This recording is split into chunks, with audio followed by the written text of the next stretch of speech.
Red Pill Rage. This was a title of one of Sandman's videos a while back. Today it was women in technology, and to be honest, I really don't disagree with anything he has to say on that. But on the rage, this one's interesting. As I have noticed in myself that from the time of initially taking the red pill instead of being hooked up to an IV of blue pill fluid or purple pill placebos, I just went straight on for the red pill. And upon the awakening, but upon opening my eyes within myself, I felt this rage building up inside me. It was almost like a volcano as the magma chamber slowly fills and builds in pressure, waiting to explode upon an unsuspecting world. Thankfully, the gases that were trapped in my magma chamber have found other avenues to slowly vent the pressure. This obviously being a reference to YouTube. I find it very therapeutic, to be honest. It allows me to vent. It allows me to express it. Allows me to put certain emotions and ideas on display without personal judgment. This is very freeing. It's very liberating in a sense. In this specific context, I personally believe that this is just me and my own opinion, but every man that is out there feeling as though the weight is just becoming too much, that the family court system is getting on their last nerve and they only see one way out, and typically, sadly enough, that tends to be suicide unless they find the red pill. In the context of suicide, there's just one problem with that.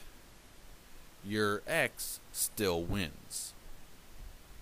If you die, alright, your children receive a social security check. But it's to them, but it needs to be cashed by your ex-wife.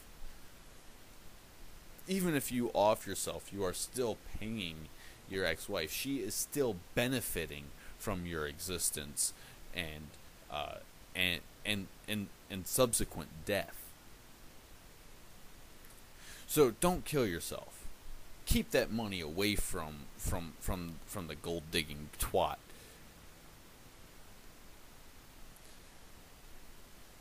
Yeah, I know, it's not used very often, but I'm trying to bring it back.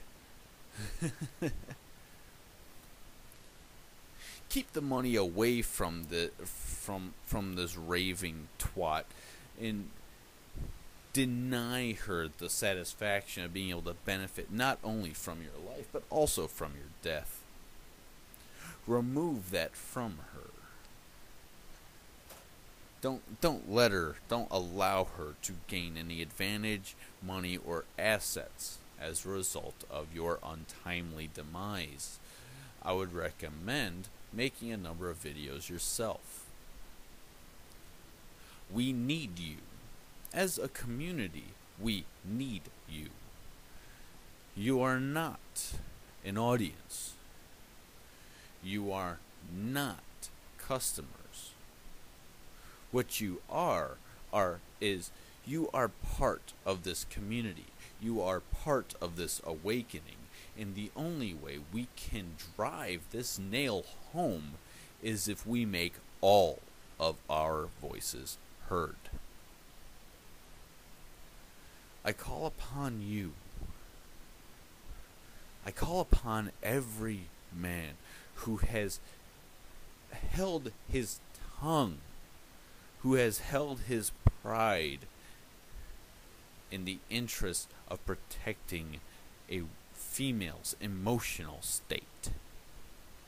I call upon you who have held yourselves back in order to allow a female to fully and socially acceptably express herself in any way she sees fit. I call upon you to make your voices heard, not only in the context of this community, but for those that follow. I beg of you, let your stories be heard, so that the teenage men of today can have a chance of stumbling upon us and opening his eyes and freeing himself from slavery, from servitude, from freeing himself from the dependence that is manifested by the imagination of the female of our species. I call upon you to have our battle cry resound through cyberspace, resound through the world.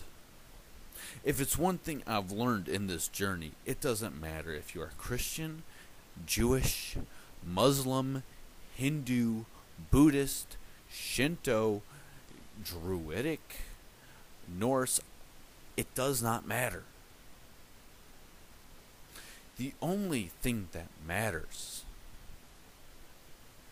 is the fact that we are capable of standing together. If the people writing and producing and editing A Voice for Men Hebrew and A Voice for Men Farsi are capable of working together, then that should be a wake-up call and a slap in the face to every one of us. These people are facing death. These people are facing torture. These people are facing forms of persecution I personally cannot imagine, yet they are facing that together. This is not an issue that involves borders. This is not an issue that involves the amount of melanin in one's skin. This is an issue essentially for all mankind. So, damn it, make your voices heard.